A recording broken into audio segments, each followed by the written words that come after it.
Krishna Krishna Hare Hare Hare Rama Rama Rama Hare Krishna Krishna Krishna Hare Hare Hare Rama Rama Rama Hare Krishna Krishna Krishna Hare Rama Rama Rama Hare Krishna Krishna Krishna Hare Rama Rama Rama Hare Krishna Krishna Krishna Hare Rama Rama Rama Hare Krishna Krishna Krishna Hare Rama Rama Hare Krishna Krishna Hare Rama Rama Rama Hare Krishna Krishna Hare Rama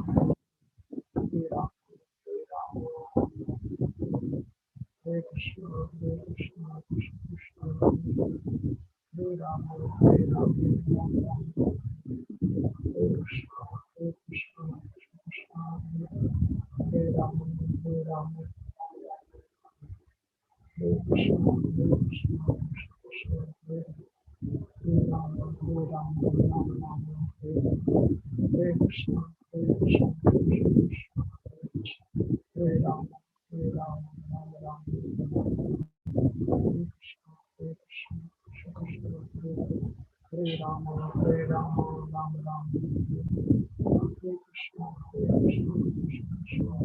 Hare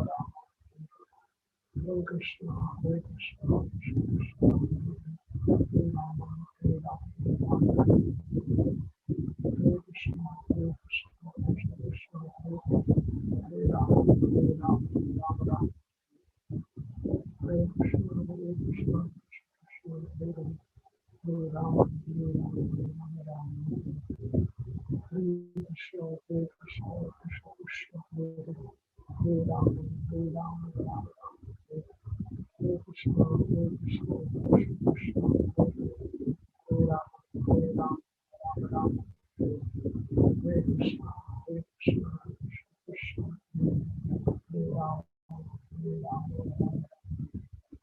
Hare Krishna Krishna Hare Rama Hare Krishna Krishna Hare Rama Rama Hare Krishna Krishna Hare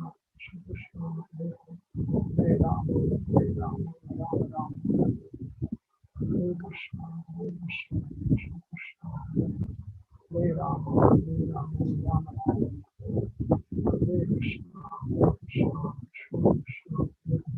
Hare Krishna Krishna Hare Rama Rama Hare Krishna Krishna Hare Rama Hare Krishna Krishna Hare Rama Hare Krishna Krishna Hare Rama Hare Krishna Krishna Hare Rama Rama Hare Krishna Krishna Hare Rama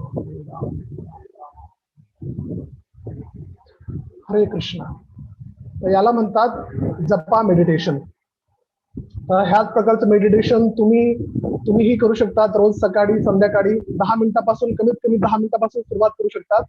आणि जास्तीत जास्त जसं तुम्हाला possible होईल तशा प्रकारे तुम्ही तुमचं हे जपा मेडिटेशन वाढू शकता. तर हा कलियुगामध्ये हा जो जपा मेडिटेशन जो हा मार्ग दिलेला आहे हा खूप पॉवरफुल असा एक पद्धती आहे जपा पद्धती. त्याच्यामुळे म्हणून जसं तुम्हाला काही सांगितलं होतं की मंत्र म्हणजे काय, मन त्रायती इति मंत्र. मीन्स ज्या मंत्र म्हणजे ज्याचा जप केल्यामुळे आपल्या मनातील जे वेगवेगळे व्याधी याच्यापासून तो आपल्याला मुक्तता प्रदान करतो त्याला मंत्र असे म्हणतात. म्हणून हा मंत्र या मंत्र जप करण्याची पद्धती आहे तशी आम्ही तुम्हाला काली सांगितलं की 2 पद्धती, एक असतं जपा आणि एक असतं कीर्तन. तर मग जेव्हा आपण हे जपा मेडिटेशन करताना तुम्ही एक माळा ही यूज करू शकतात. ज्यांच्याकडे माळा असेल त्यांनी, जसं आपण माहिती आहे की माळामध्ये 108 मणी असतात. तर प्रत्येक जो मणी असतो त्या मणीला हे करताना जसं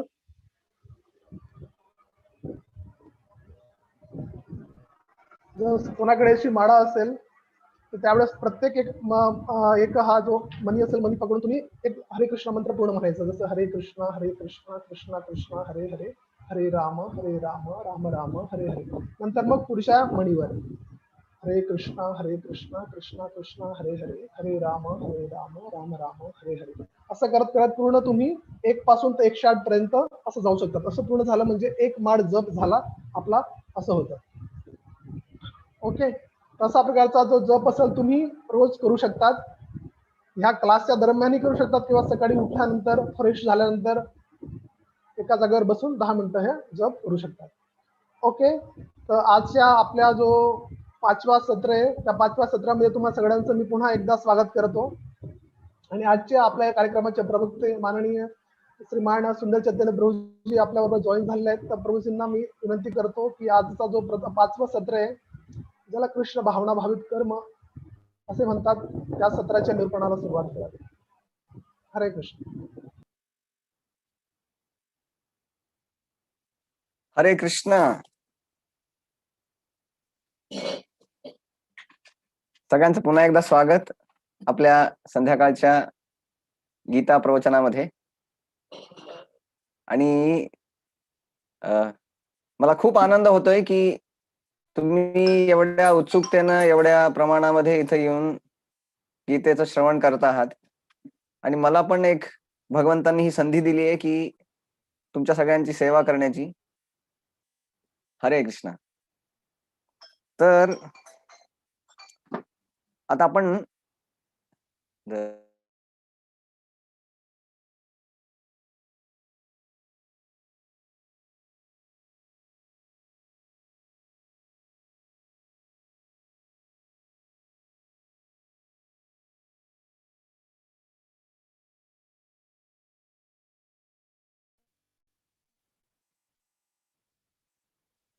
हरे कृष्ण.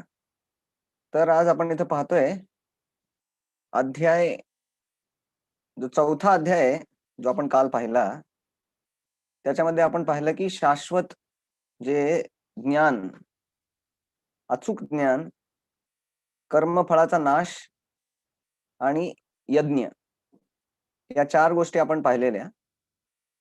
आणि आज आपण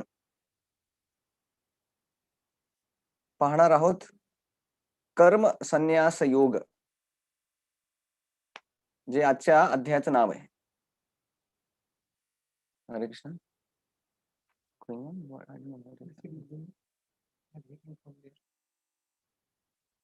ओके, ठीक आहे.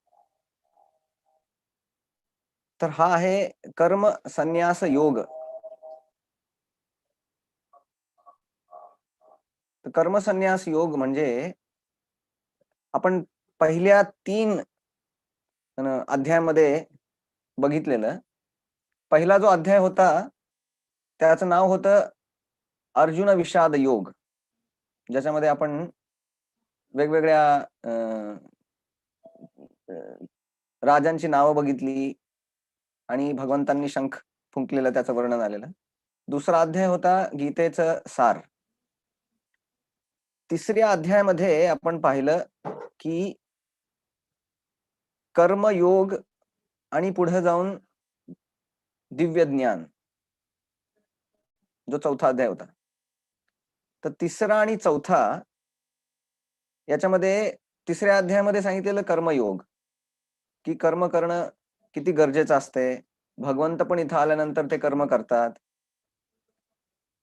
आणि 4थ्या अध्यायामध्ये आपण पाहिलं की दिव्य ज्ञान, जेव्हा आपल्याला भगवंतांविषयी जे ज्ञान प्राप्त होतं आणि आपण वेगवेगळ्या प्रकारचे तपस्या करतो, यज्ञ करतो भगवंतांच्या प्रसन्नतेसाठी, त्यानं काय होतं?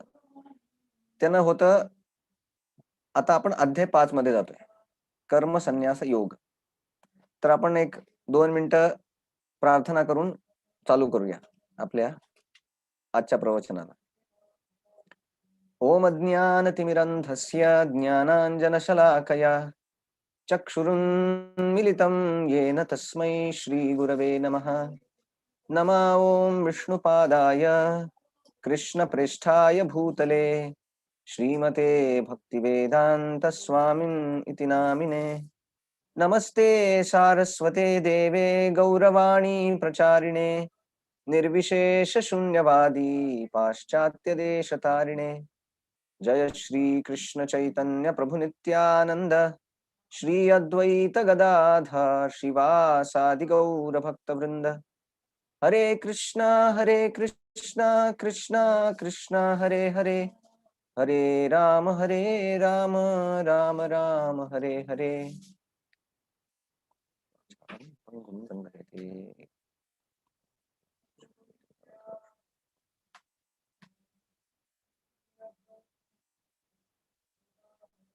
हरे कृष्ण। तर याच्यामध्ये आपण पाहतो हे निष्काम कर्म योग, त्याचं हे आज विवेचन होणार आहे। त्यानंतर तीन कर्ता, समदृष्टी आणि शांती सूत्र याच्यावरती आज आपण पाहतोय।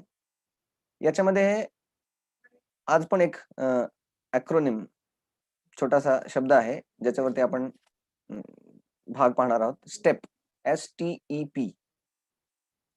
S म्हणजे स्टेइंग इन दिस वर्ल्ड, निष्काम कर्म योग।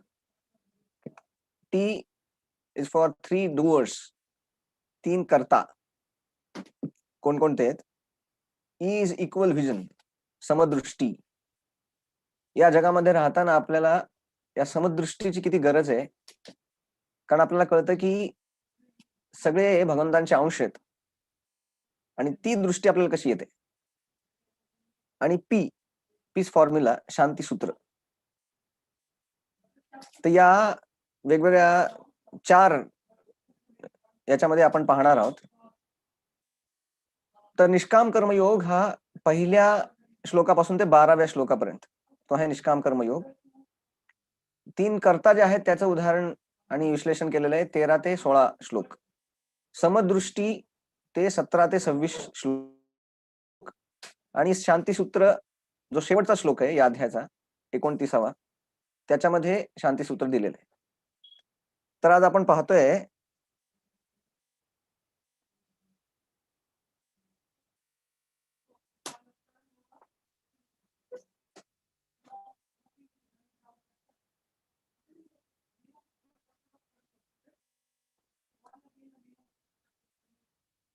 तर आपण पाहिलं की अध्याय 3 मध्ये कर्मयोग सांगितलेला आहे।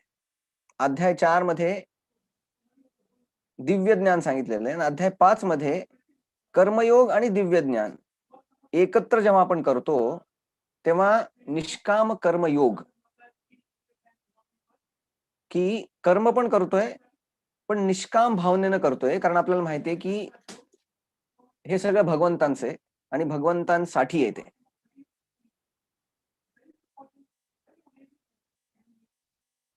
ओके, तर आपण चालू करूया आता। निष्काम कर्मयोग कसा करावा? कर्मयोग म्हणजे मी जे पण काही कार्य करतो ते भगवंतांना त्याचा काही भाग अर्पण करतो। उदाहरणार्थ समजा मी शेतकरी आहे, तर मी शेती जेव्हा करतो, माझ्या शेतामध्ये 1000 आंबे आले, तर त्यातले काही आंबे मी भगवंतांना अर्पण करतो, मंदिराला दान देतो। त्याला म्हणतात कर्मयोग। मी कर्म केलं, त्याचं फळ मिळालं आणि काही ते फळ आहे मी ते भगवंतांना अर्पण केलं।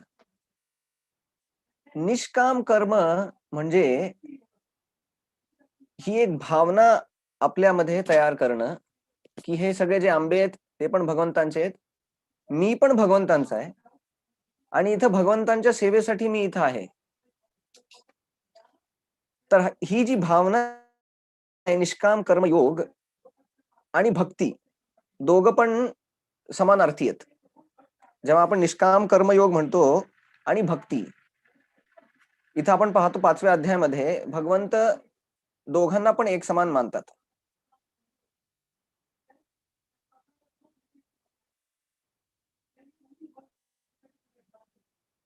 तर इथं आपण आज पाहत आहोत पहिला श्लोक। याच्यामध्ये जो तिसऱ्या अध्यायामध्ये जो प्रश्न विचारला होता भगवंतांना, तोच परत प्रश्न हा विचारला जातोय की त्याग श्रेष्ठ की ज्ञान श्रेष्ठ की कर्म श्रेष्ठ. अर्जुन उवाच संन्यासं कर्मणा कृष्ण पुनर्योगं च शंससि यच्छ्रेयत् एतयोरेकं तन्मे ब्रूहि सुनिश्चितम्. अर्जुन म्हणाले, हे कृष्ण, सर्वप्रथम तुम्ही मला कर्माचा त्याग करायला सांगता आणि पुन्हा तुम्ही भक्तिपूर्वक कर्माची प्रशंसा करता. आता या दोघांमध्ये कोणते अधिक लाभप्रद आहे ते कृपया मला निश्चितपणे सांगा. कारण आपण पाहिलेलं की कर्मयोगाची पहिल्यांदा व्याख्या झाली तिसऱ्या अध्यायामध्ये. चौथ्या अध्यायामध्ये परत भगवंत सांगतात की जे ज्ञान आहे ते खूप महत्वाचं आहे.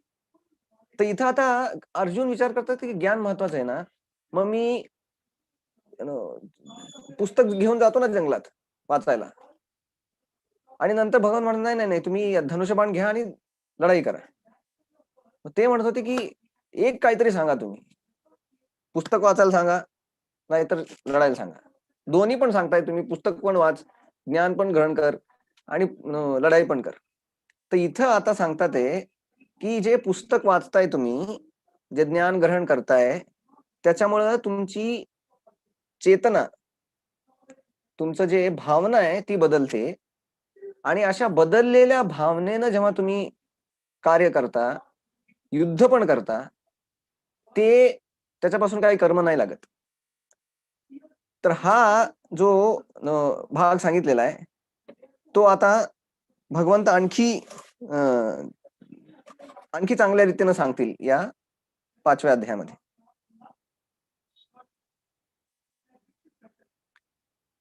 तर भगवान इथं सांगायला चालू करतात, संन्यासः कर्मयोगश्च निःश्रेयसकरावुभौ तयोस्तु कर्म संन्यासात कर्मयोगो विशिष्यते. भगवंत म्हणतात, कर्माचा संन्यास आणि भक्तिभावित कर्म दोन्ही पण मुक्ती देतात, पण दोघांपैकी भक्तियुक्त कर्म आहे ते कर्म संन्यासपेक्षाही उत्तम आहे. त्याचा अर्थ असा आहे की एखाद्यानं संन्यास घेतला, काहीच कर्म नाही करत आहेत, जाऊन एखाद्या गुहेमध्ये राहतात कंदमुळं खाऊन, आणि एखादा भक्तिभावित कर्म करतोय, भगवंतांची भक्ती करतोय घरी राहून, तर याच्यामध्ये भगवंत म्हणतात भक्तियुक्त जे कर्म आहे ते जास्त उत्तम आहे. का? कारण याच्यामध्ये धोका नाहीये काही. जसं आपण पाहतो की जंगलात गेलेले योगी, जंगलात गेलेले भरपूर असे लोक वेगवेगळ्या प्रलोभनांना तिथं पण बळी पडू शकतात. असं नाही की जंगलात गेल्यावर काही होत नाही. आपण पाहतो मोठमोठे ऋषी पण जेव्हा जंगलात गेले सगळे सोडून, विश्वामित्र मुनी, त्याने सगळ्यांचा त्याग करून जंगलामध्ये जाऊन खूप तपस्या केली, पण शेवटी काय झालं, काम आणि क्रोध दोघांचे पण ते बळी पडले. जेव्हा आपण पाहतो की ही जी समस्या आहे ती बंद नाही होत फक्त जंगलात गेल्यानं किंवा हिमालयात गेल्यानं. तर इथं त्यासाठी भगवंत म्हणतात, जेव्हा हे भक्तिमय कर्म आपण जेव्हा करतो घरी राहून, त्याच्यामध्ये जास्त श्रेयस्कर आहे ते आणि जास्त सेफ आहे, सुरक्षित आहे ते.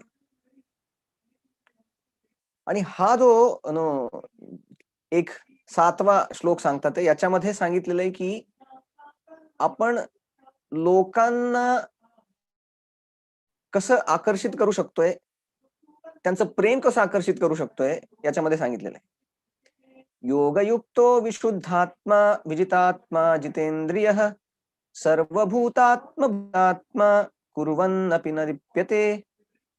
जो भक्तिपूर्ण कर्म करतो, जो विशुद्ध आत्मा आहे आणि आपले मन व इंद्रिय संयमित करतो, तो सर्वांना प्रिय असतो आणि सर्वजण त्याला प्रिय असतात. असा मनुष्य जरी कर्म करीत असला तरी तो कधीच बद्ध होत नाही.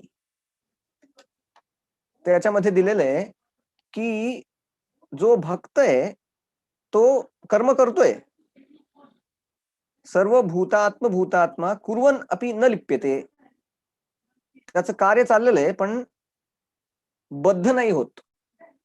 का तो बद्ध नाही होत?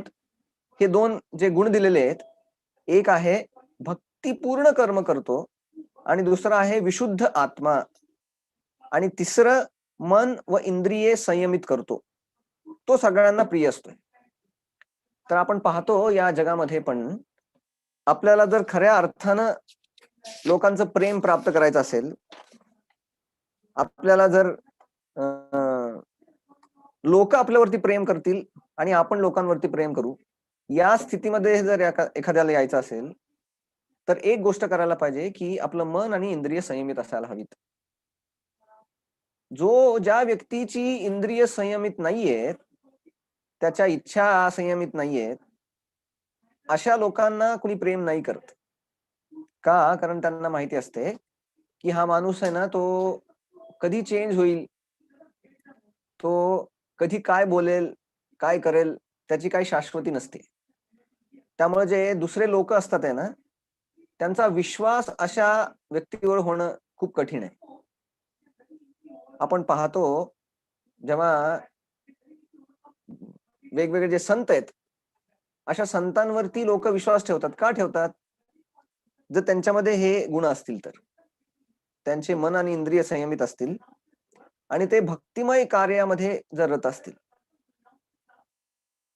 अशा व्यक्तीच्या चारित्र्य जेव्हा ते पाहतात तेव्हा त्याच्यावरती विश्वास ठेवतात आणि ते सगळ्यांना प्रिय होतात. या जगामध्ये आपण पाहतो सगळ्यांना वाटतं की लोकांनी माझ्यावरती प्रेम करावं आणि वेगवेगळ्या ब्युटी पार्लर मध्ये जातात ते, किंवा वेगवेगळे कोर्स करतात की लोकांना कसं इम्प्रेस करायचं, किंवा पर्सनॅलिटी डेव्हलपमेंट कोर्स करतात की सगळे मला लाईमलाईट मध्ये मी येईन. पण आपण पाहतो या जगामध्ये जे असं अट्रॅक्शन असतंय ते प्राप्त जरी झालं तरी ते खूप कमी काळ चालणार आहे. का? जसं आपण पाहतो क्रिकेट स्टार, आता क्रिकेट स्टारचा जमाना चाललाय. सगळ्यांना जे पण IPL मध्ये किंवा इंडियन क्रिकेट टीम मध्ये असतात ते लोक त्यांची वाहवाह करतात, त्यांची स्वाक्षरी घेण्यासाठी लोक रांगेमध्ये थांबतात. सगळ्यांना वाटतं की हे हिरो आहेत. पण आपण पाहतो जेव्हा इंडिया पाकिस्तानची मॅच आहे आणि ते हारून येतात, मग जेव्हा हारून येतात ना, तेव्हा जे बाहेरच्या देशातून येतात, मी बघितले मुंबईमध्ये जेव्हा ते एअरपोर्ट वरती येतात तेव्हा भरपूर पोलीस तिथं असतात ते त्यांच्या संरक्षणासाठी. का? कारण कालचेच त्यांचे फॅन आता बाहेर उभे असतात चप्पल घेऊन. तर आपण पाहतो या जगामध्ये एकदा तुम्हाला ते झाडावरती चढवतात, कशाच्या? हरभऱ्याच्या झाडावरती चढवतात, जय हो जय हो, आणि काय तुमचं झालं खाली आला तर ते चप्पल मारतात तुम्हाला. त्यासाठी जर आपल्याला खऱ्या अर्थानं दुसऱ्या व्यक्तीला प्रेम करायचं असेल आणि त्यांचं प्रेम हवं असेल तर भक्तिमय कर्म आणि मन आणि इंद्रिय जेव्हा आपण संयमित करतो, आणि आपण पाहतो जे संत आहेत जसं आपले तुकाराम महाराज आहेत किंवा प्रभुपाद आहेत, ते पूर्ण जगभर जेव्हा त्यांच्या ज्ञानाचा डंका वाजतोय, सगळ्या लोकांना ते त्यांच्यावरती प्रेम करतात. का? कारण हे की ते भक्तीमध्ये भगवंतांसाठी त्यांनी आपलं सर्वस्व दिलेलं आहे.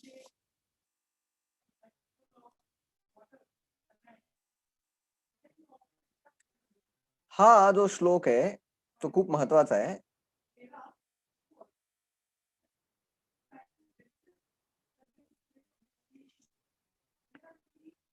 तिथे आपण पाहतो जो व्यक्ती कर्मफल भगवंतांना समर्पित करून आसक्ती न ठेवता आपले कर्म करतो, तो कमलपत्र ज्याप्रमाणे पाण्याने स्पर्शिले नाही जात नाही, त्या कर्माने प्रभावित होत नाही. तर हे समर्पित म्हणजे काय? समर्पित म्हणजे की जे पण आपल्याकडे काय आहे ते भगवंतांना समर्पित करणं.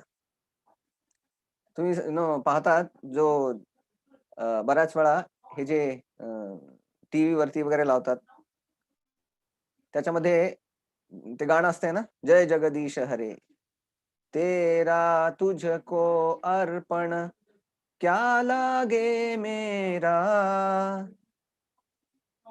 आणि ते गाणं असतंय की तेरा तुझको अर्पण, क्या लागे मेरा. सगळं तुमचंच आहे. आणि ते तुम्हालाच अर्पण करतोय. त्याच्यात माझं काही कमी होत नाही. तर ही जी जेव्हा आपण त्याग म्हणतोय, त्याग आपण कशाचा करतोय? त्याग अशाचा नाही करत की आपलं काहीतरी आहे आणि त्याचा त्याग करतोय आपण. आपण त्याग कशाचा करतोय जे माझं नाहीये आणि ते मी भगवंतांना परत देतोय. तर इथं आपण पाहतो की 2 प्रकारचे त्याग आहेत. जर तुम्ही खरंच त्याग आज आपण पाहूया की त्याग म्हणजे काय नेमकं? जर एखादा व्यक्ती चाललाय मुंबईतून, आलाय गावातून तो आणि तो बघतो की खूप मोठी बिल्डिंग आहे 400 करोडची आणि तो त्याच्या मित्राला म्हणतो, "ही 400 करोडची बिल्डिंग आहे ना, मी त्याग करतो त्याचा." तो म्हणतो, "अरे वाह! चांगलं आहे की." मग तो मर्सिडीज एक गाडी जाताना बघतो. तो म्हणले, "हे मर्सिडीज बेन्झ पण कार त्याग करतो." तर असं जर तो म्हणेल तर सगळे त्याला हसतील, की "अरे कोण तू? बिल्डिंग कोणाची आणि त्याग कोण करतोय तू?" तर हे आपल्याला समजायला पाहिजे, की या जगामध्ये जेव्हा तुम्ही म्हणता ना, मी खूप त्यागी आहे. ते बोलणं खूप चुकीचं आहे.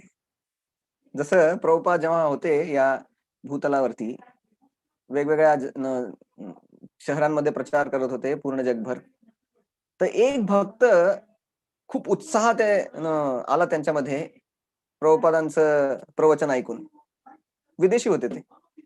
प्रभुपादांकडे आले ते म्हणाले, "प्रभुपाद, आज मला पूर्ण साक्षात्कार झालाय, की हे जगत एकदम नश्वर आहे आणि भगवंतच फक्त एक सत्य आहेत.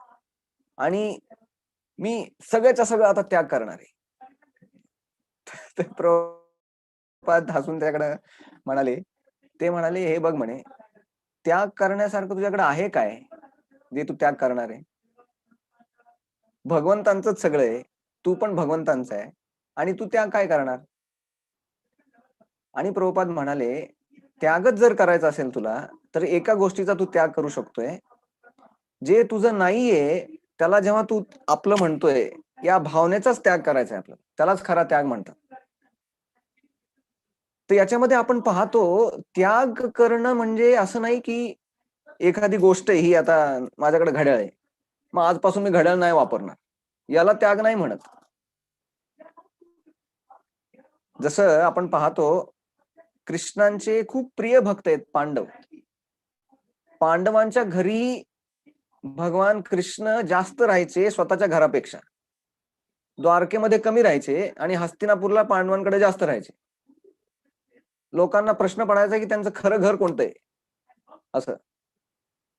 का? कारण पांडव जे होते ना, ते भलेही पूर्ण जगाचे राजा होते, पण त्यांनी कधी असं मानून नाही घेतलं, की हे राज्य आमचं आहे म्हणून. त्यांना माहिती होतं, की हे राज्य आमचं नाहीये. पहिल्यांदा पण आम्ही जंगलात राहत होतो.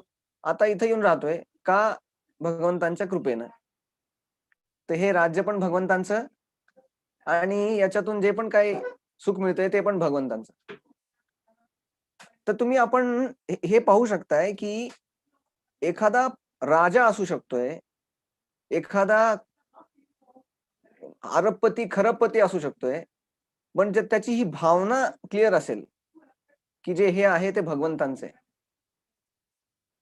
आणि भगवंतांच्या सेवेमध्ये तो समर्पित असेल, तर त्याला पण त्यागीच म्हणतो आपण. का? कारण त्या भावनेचा त्यानं त्याग केलाय की हे माझं आहे म्हणून.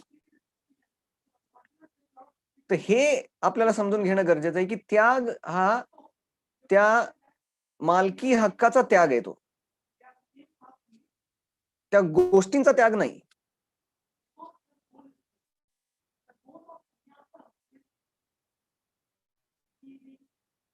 ओके, तिथं आपण पाहतो युक्त कर्मफलम त्यक्त्वा शांतिमाप्नोति नैष्ठिकीम आयुक्तः कामकारेण फले सक्तो निबध्यते. तर इथं आपण पाहतो की निष्ठेने भक्ती करणारा जीव अढळ शांतता प्राप्त करतो, कारण तो आपल्या सर्व कर्मांची फळे मला अर्पण करतो. परंतु जो भगवंतांशी संबंधित नाही, जो आपल्या श्रमामुळे निर्माण होणाऱ्या कर्मफलांचा लोभी आहे, तो बद्ध होतो. त्याच्यामध्ये सांगितलेलं आहे की कर्मयोग, संन्यास, भक्ती या तिन्ही गोष्टींचं गोल काय आहे? गोल आहे भगवंतांना प्राप्त करणं. तर हे गोल साध्य करण्यासाठी या सगळ्या गोष्टी आपण जर केल्या तर त्याचा फायदा आहे. कारण फक्त तुम्ही संन्यास घेऊन भगवंतांना नाही प्राप्त केलं तर त्या संन्यासाचा काय उपयोग नाही.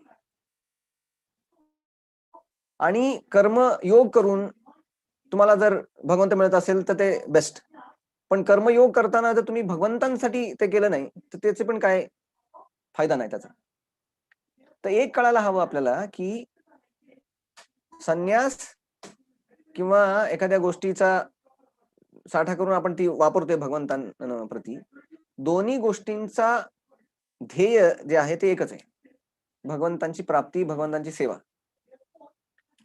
तर इथं भगवंत सांगतात आहे की कर्मफळ त्याचा त्याग करणं ते खरं संन्यास आहे.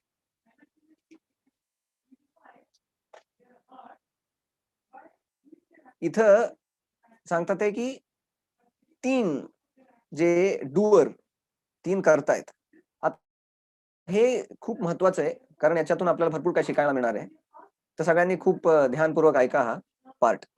3 प्रकारचे करता भगवंत सांगतात ते 13वा श्लोक ते 16वा श्लोक, या 4 श्लोकांमध्ये भगवंत सांगतात न कर्तृत्वं न कर्माणि लोकस्य सृजति प्रभुः न कर्मफल संयोगम स्वभावस्तु प्रवर्तते. देहरूपी नगराचा स्वामी, देहधारी जीव जे आपण स्वतः आहोत, हा कर्मांची निर्मिती करत नाही, तसेच तो लोकांना कार्य करण्यास प्रवृत्तही करत नाही आणि कर्मफलेही निर्माण करीत नाही. हे सर्व कार्य प्राकृतिक गुणांद्वारे केले जाते. याचा अर्थ काय? या जगामध्ये जे कार्य होतं ते वेगवेगळ्या 3 गोष्टींनी केलं जातं. आपण जर पुढे गेलं तर तुम्हाला हे समजेल. हे 3 करतायत. एक परमात्मा, जे जीवाच्या योग्यतेनुसार त्याला परवानगी देतात एखादं कार्य करण्यासाठी. दुसरं आहे जो जीव स्वतः, आपण स्वतः, कारण आपण इच्छा करतो आणि भगवंत त्याला प्रतिसाद देतात की ठीक आहे, गो अहेड, ग्रीन सिग्नल. आणि दुसरं एक महत्वाचं आहे आणि ते म्हणजे 3 जे प्रकृतीचे गुण आहेत. प्रकृती म्हणजे जे आपल्याला ज्याच्यामध्ये आपण राहतोय, हे जग, तर ही प्रकृती आपल्याला वेगवेगळे गोष्टी देते. जसं ऊन, वारा, पाऊस, फळं, फुलं, वेगवेगळ्या ज्या गोष्टी प्रदान आपल्याला केल्या जातात त्या प्रकृतीद्वारे दिल्या जातात. तर आपण जेव्हा एखाद्या जीवाची इच्छा आहे की मला जगायचंय, आजकाल तर सगळेच जण इच्छा करतात की मला जगायचंय म्हणून, पण जोपर्यंत भगवंत त्याला परवानगी नाही देत आणि जोपर्यंत प्रकृती त्याला मदत नाही करत, तोपर्यंत तो स्वतःच्या इच्छेमध्ये जे त्याला इच्छा आहे ती पूर्ण करण्याची कॅपॅसिटी त्याच्याकडे स्वतःकडे नाहीये.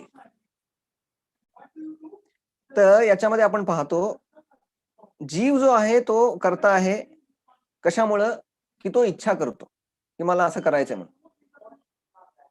आणि भगवंत आहेत ते पाहतात की ही इच्छा याला पूर्ण करण्याची त्याच्यामध्ये पुण्य तेवढी क्षमता आहे का, ते पाहतात की आहे.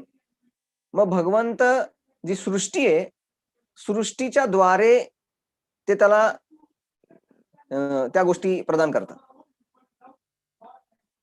तर आपण पाहतो की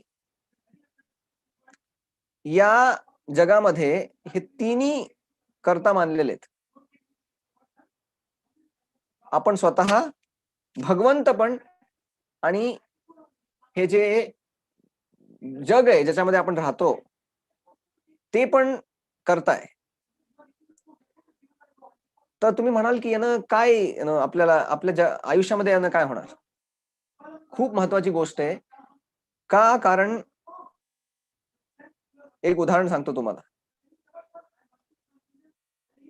मोहम्मद अली जे एक विश्वप्रसिद्ध बॉक्सर होते, एक मॅच खेळायचे त्यांना शेकडो करोड रुपये मिळायचे आणि कित्येक वर्ष ते पूर्ण जगामध्ये फर्स्ट होते बॉक्सिंग मध्ये.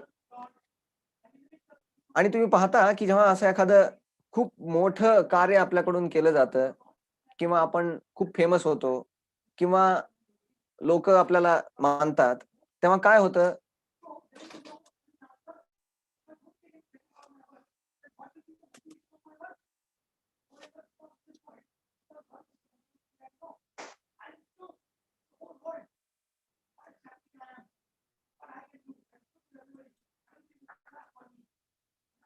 तर इथं पाहतो आपण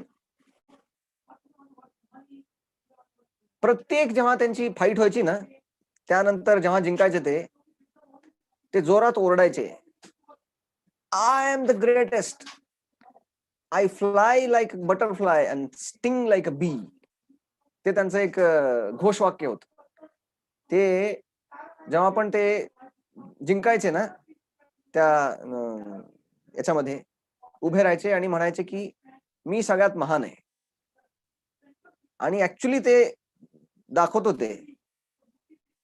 पण आपण पाहतो असे महान लोक जे आहेत त्यांना पण लहान करण्याची या सृष्टीमध्ये शक्ती आहे. आणि आपण पाहतो की काही वर्षानंतरच जेव्हा त्यांना पार्किन्सन रोग झाला, पार्किन्सन रोग तुम्हाला जर माहिती असेल तर हात असे हालतात, तुम्ही हातात एक पेन पण नाही पकडू शकत. तर जेव्हा त्यांना पार्किन्सन रोग झाला तेव्हा कॉफीचा एक कप पण त्यांना उचलू शकत नव्हते. ते दुसरा एखादा व्यक्ती लागायचा त्यांना चहा प्यायला. तर त्यांचाच एक फॅन होता, तो आल्यानंतर त्यांना एक दिवशी विचारलं की मोहम्मद अली जी, तुम्ही तर म्हणायचे की आय एम द ग्रेटेस्ट, मी सगळ्यात महान आहे, मग तुम्हाला आता काय वाटतं त्याबद्दल? तर मोहम्मद अली काय म्हणाले माहितीये?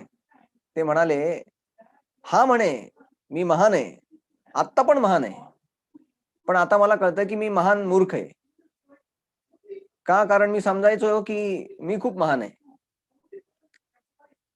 तर आपण पाहतो असे महान लोक पण जे प्रकृतीच्या नियमांमध्ये पूर्ण त्यांचा चक्काचूर होतो. आणि प्रॉब्लेम काय होतो माहितीये? असं झाल्यानंतर प्रॉब्लेम आहे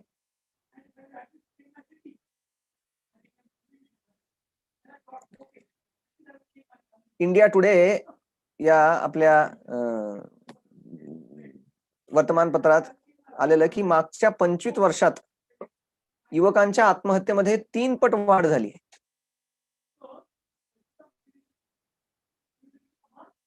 एका साईडला आपण पाहतोय की खूप प्रगती होतीये,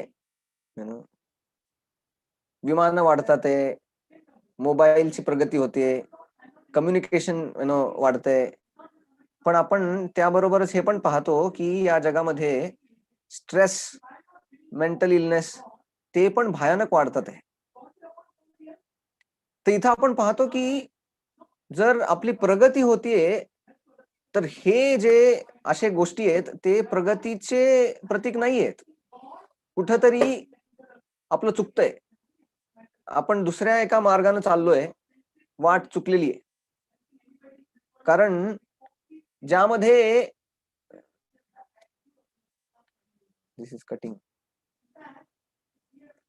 इथं आपण पाहतो की जेव्हा जर चांगल्या गोष्टी असतील, सगळेच जण खुश असतील, तर मग अशामध्ये लोक आत्महत्या का करतील? आणि तुम्हाला जर पाहायचं असेल तर आत्महत्या ही एक मजा म्हणून कुणी करत नाही. असं नाही की आज टाइमपास करायचा थोडं तर एक चला आत्महत्या करूया थोडी. असं कुणी नाही करत. आपण पाहतो की आत्महत्या तेव्हा करतात जेव्हा त्यांच्याकडं दुसरा काही उपाय नाही राहत. त्यांना वाटतं की आता माझं सगळं जीवन आहे ना, ते संपलेलं आहे. आता याच्यापुढे आपण काही नाही करू शकत. त्यांच्या सगळ्या ज्या इच्छा आहेत, त्यांच्या ज्या पण होप जेव्हा फेल होतात सगळ्या, अशा वेळी मृत्यू किती पण तो दुःखदायी असला, तरी त्याला ते कवटाळतात. मग तुम्ही विचार करू शकताय की जीवन मृत्यूपेक्षा भयानक होतं अशा व्यक्तींचं. आणि मग ते अशा वाईट कृत्यामध्ये लागतात. आणि तुम्हाला जर पाहायचं असेल तर आज भारत आत्महत्येमध्ये खूप पुढे चाललाय. काही दिवसामध्येच भारत एक नंबरचा देश होणार आहे आत्महत्येमध्ये. आतापर्यंत अमेरिका आणि जपान याच्यामध्ये पुढे होते. पण आता भारत पण मेरा भारत महान होतोय हळूहळू. आणि तुम्ही जर सर्च केलं तर तुम्हाला कळेल पूर्ण भारतामध्ये ज्या ठिकाणी सगळ्यात जास्त पैसे कमवले जातात, बँगलोरमध्ये, ज्याला सिलिकॉन सिटी म्हटलं जातं, ती सिलिकॉन सिटी आहे ना, त्याला सुइसाइड सिटी पण म्हटलं जातं. सगळ्यात जास्त आत्महत्या बँगलोर शहरात होतात. का? कारण तिथं लोक जेवढे पैसे कमवतात तेवढेच ते स्ट्रेसमध्ये पण असतात. तर आपण पाहतो जेव्हा आपलं आयुष्य चुकीच्या प्रिन्सिपल वरती आधारित असते की मला जास्तीत जास्त गोळा करायचा आहे.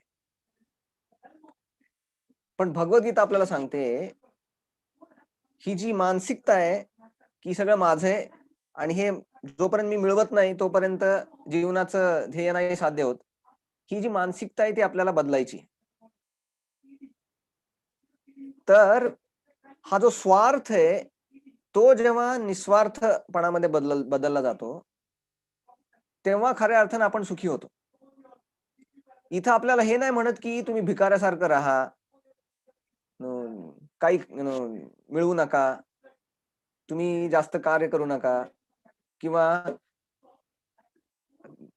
जे अम्बिशन वगैरे असतात ते नका ठेवू. तो प्रॉब्लेम नाहीये इथं. प्रॉब्लेम अम्बिशनचा नाहीये, प्रॉब्लेम आहे चुकीच्या तत्वांचा. कारण आपण पाहतो अर्जुनाचे अम्बिशन काय होतं की युद्ध करून जगाचा राजा होणं. आणि तेच अम्बिशन कोणाचं होतं? दुर्योधनाचं पण होतं. पण आपण पाहतो की भगवंतांच्या प्राप्तीसाठी जेव्हा ते करतात तेव्हा त्याच्यामध्ये स्ट्रेस नाही होत.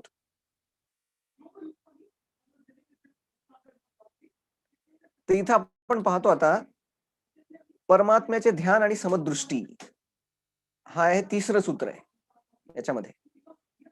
Equal vision.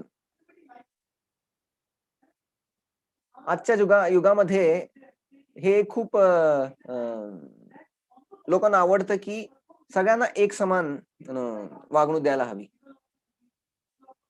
उच्च नीचपणा नाही पाहिजे. पण हे भगवद्गीतेमध्ये खूप व्यवस्थित सांगितलेलं आहे की ही स्थिती आहे ती कशी येते आपल्या आयुष्यामध्ये. सगळ्यांना एक समान लेखणं हे शक्य नाहीये शारीरिक स्तरावरती. का? कारण या जगामध्ये काही जण श्रीमंत आहेत, काही जण एकदम गरीब आहेत, काही जण एकदम सुंदर आहेत, काही जण एकदम कुरूप आहेत, काही जण एकदम विद्वान आहेत, काही जण एकदम डल आहेत, काही जण एकदम एक्सपर्ट आहेत, काही जण एक्सपर्ट नाही आहेत. तर आपण पाहतो की हे सगळ्या जगामध्ये आहे. अशा परिस्थितीमध्ये आता आपण घरी पण बघतो ना, की काही लोक खूप चांगली वागतात, काही लोक चांगली नाही वागत, काही लोक प्रेमळ असतात ते, काही लोक खूप रागीट असतात ते. आणि जर तुम्हाला म्हणलं की नाही सगळ्यांना समान, तर मग ते विचार करतात की असं कसं काय शक्य आहे. तर याचा अर्थ काय आहे की समदृष्टीचा, तो आपण इथं पाहणार आहोत.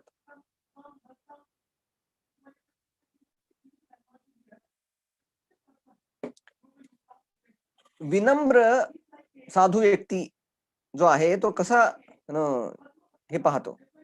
विद्या विनय संपन्ने ब्राह्मणे गविहस्तिनी शुनी चैव स्वपाके च पंडिता समदर्शिना. तर याच्यामध्ये आपण पाहतो की विनम्र जो साधू आहे तो सगळ्यांना एक समान पाहतो. हत्ती, कुत्रा, एखादा टीचर आहे, गाय, सगळ्यांना तो एक समान पाहतो. एक समान कसा पाहतो? एक समान पाहतो याचा अर्थ नाही की ओके,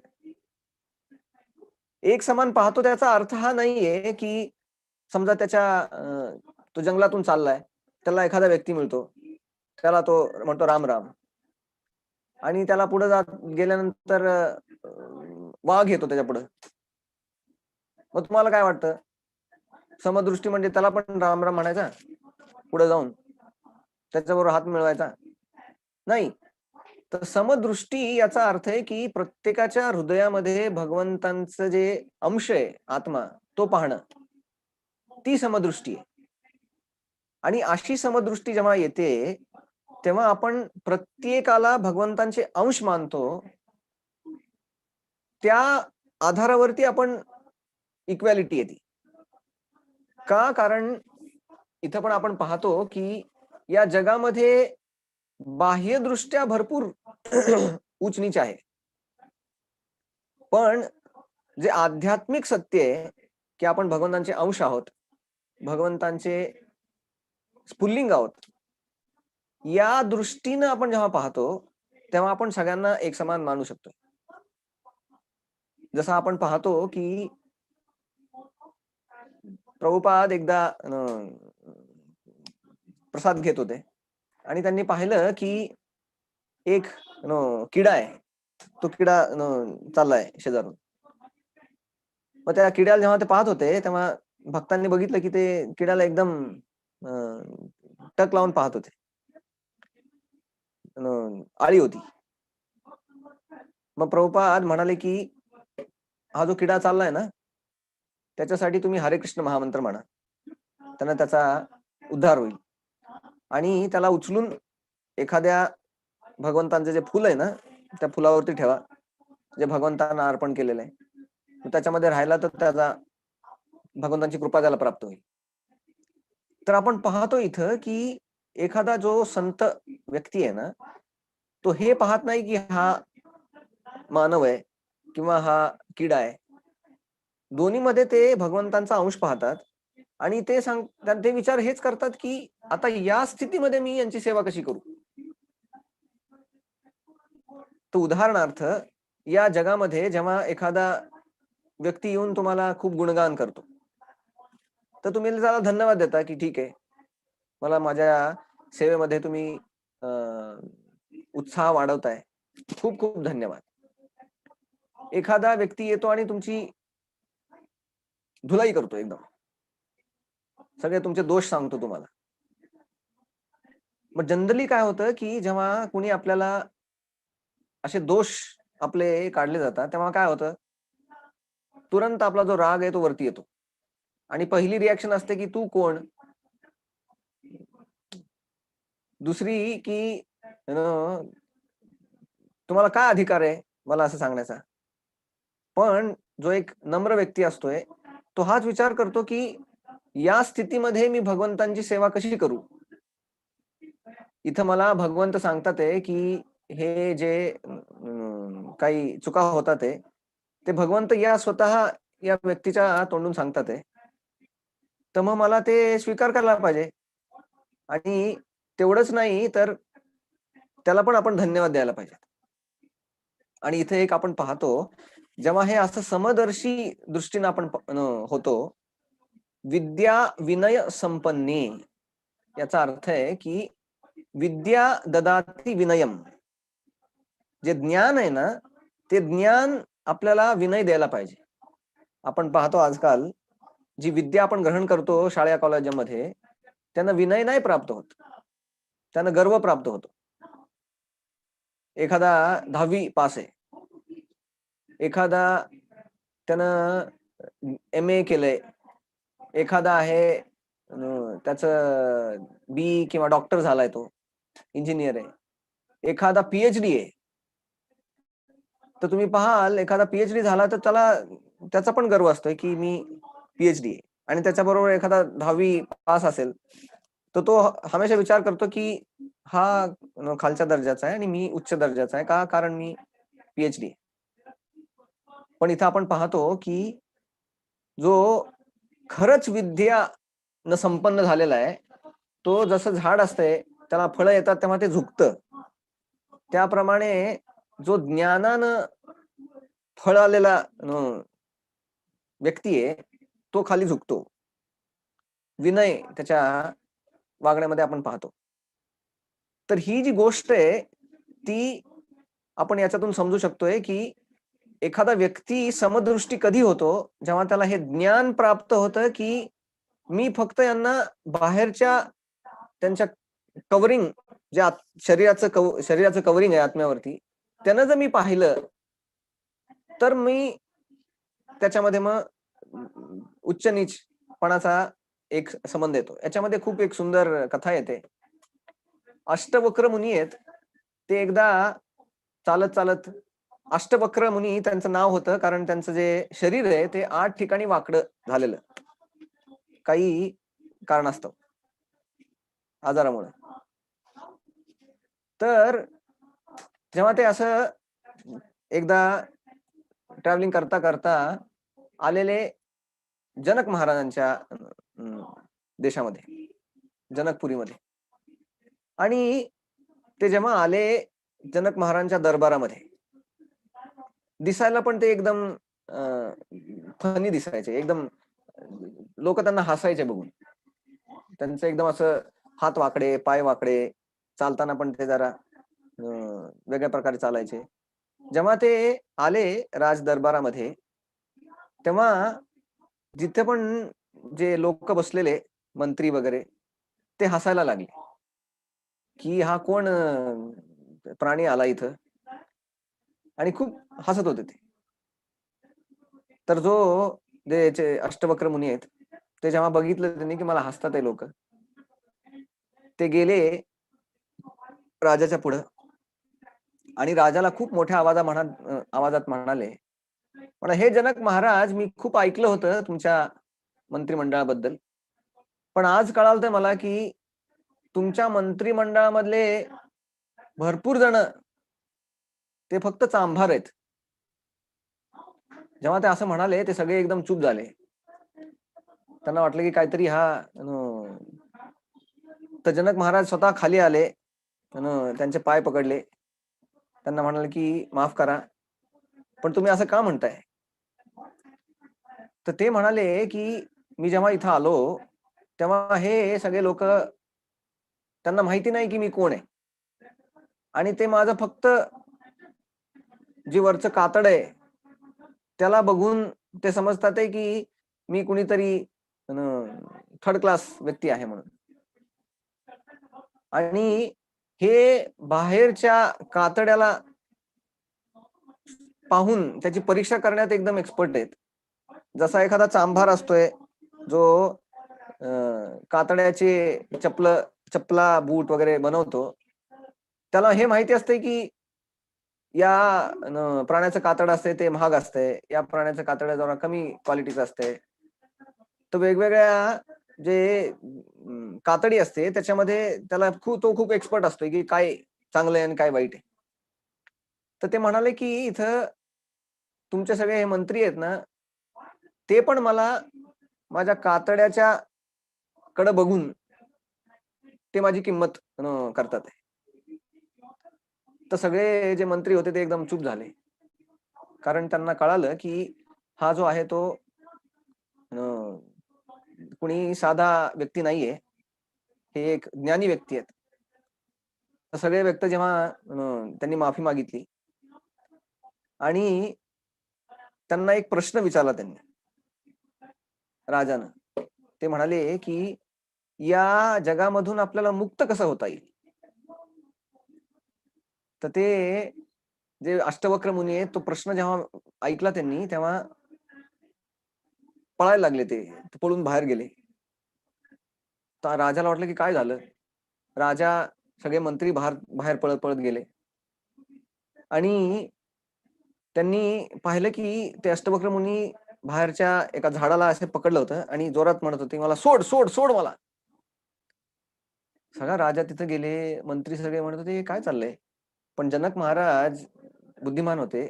त्यांना कळालं की हे माझ्या प्रश्नाचं उत्तर सांगतात ते. उत्तर हेच होतं की जेव्हा आपण त्याग म्हणतो, जेव्हा आपण म्हणतो की मला मुक्त व्हायचंय, मुक्त आपण का होत नाहीये? कारण आपणच पकडलेलं आहे या जगामध्ये या गोष्टींना. मान, सन्मान, प्रतिष्ठा या जगातला त्याला आपण पकडून बसलोय. जसा धृतराष्ट्रानं पकडून बसलेला त्याच्या खुर्चीला. तर जेव्हा आपण याच्यातून मुक्त होतो की हे सगळं भगवंतांचं आहे, भगवंतांच्या सेवेमध्ये जायला पाहिजे, अशामध्ये मग मुक्ती खूप इझिली येऊ शकते.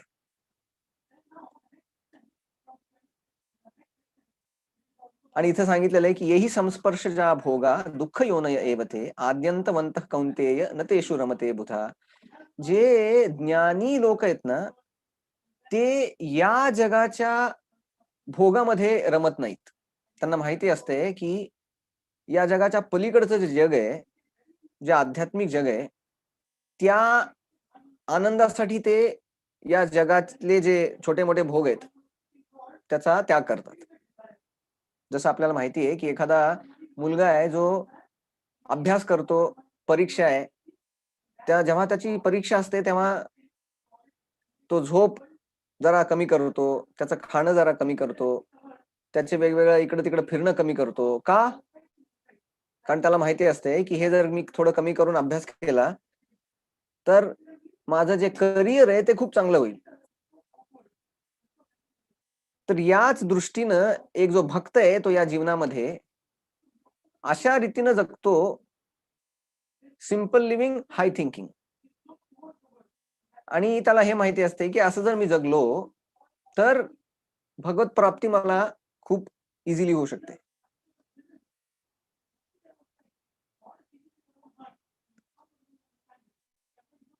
या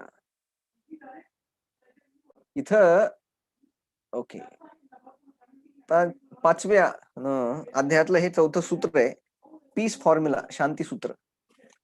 हे पण खूप महत्वाचं आहे समजणं.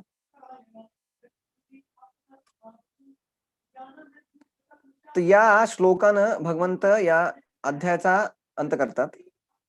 खूप महत्वाचा श्लोक आहे हा.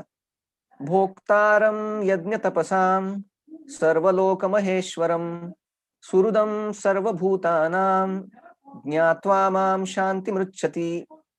याच्यामध्ये सांगितलेले की एखाद्या व्यक्तीला शांती कशी प्राप्त होते.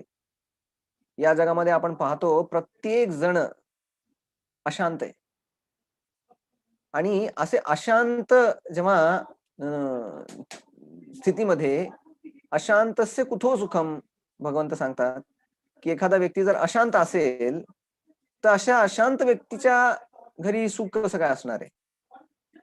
पण ही अशांती आपल्या आयुष्यामध्ये कशाने येते?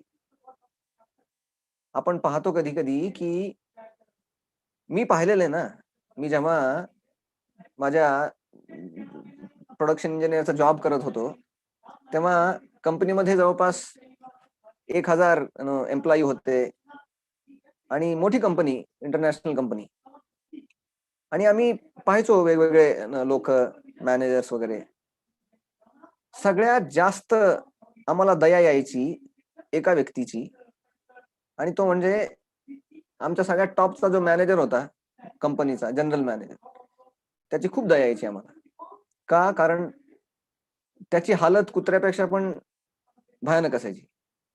सगळ्यात पहिल्यांदा तो यायचा सकाळी सकाळी 6 वाजता, रात्री 11 वाजता घरी जायचा.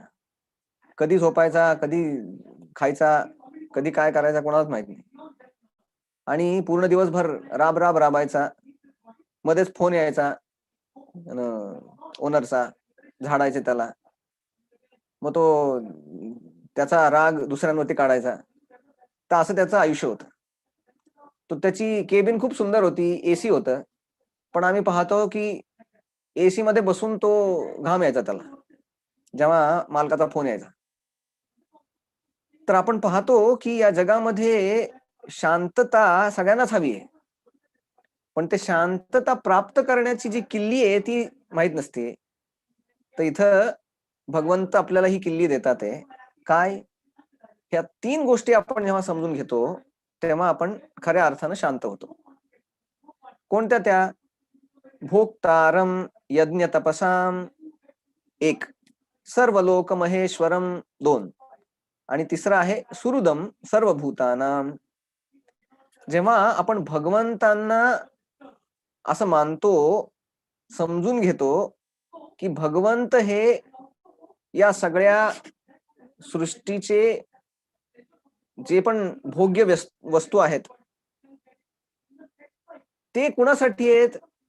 ते आहेत भगवंतांसाठी. तर जे पण आपण यज्ञ करतो, जी पण तपस्या करतो, जे पण आपल्याकडे काय आहे, त्याची भोग घेणारी व्यक्ती कोण आहे? ते आहेत भगवंत. तर हे जेव्हा आपण, कारण आपल्या आयुष्यामध्ये तुम्ही पाहाल, ज्या पण गोष्टी आपण कमवतो ना, जेव्हा त्या कमवतो, त्या कमवण्यामध्ये जेवढा आपली मानसिक शक्ती खर्च नाही होत, तेवढी शक्ती त्या गोष्टींचा मेंटेनन्स करण्यामध्ये जाते. आणि तुम्ही हे पाहू शकाल, जे लोक करोडपती, अरबपती असतात आहे ना, त्यांना रात्री झोप नाही येत. आपल्याला वाटतं की ते किती आनंदात असतील, पण असं नाहीये.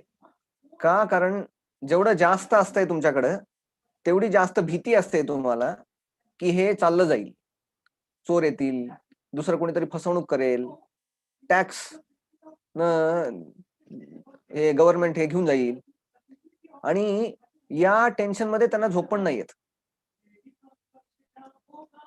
तर आपण पाहतो की जेव्हा आपण हे खूप सुंदररित्या समजून घेतो की हे जे आहे ते भगवंतांचं आहे, भगवंतांच्या आनंदासाठी आहे हे.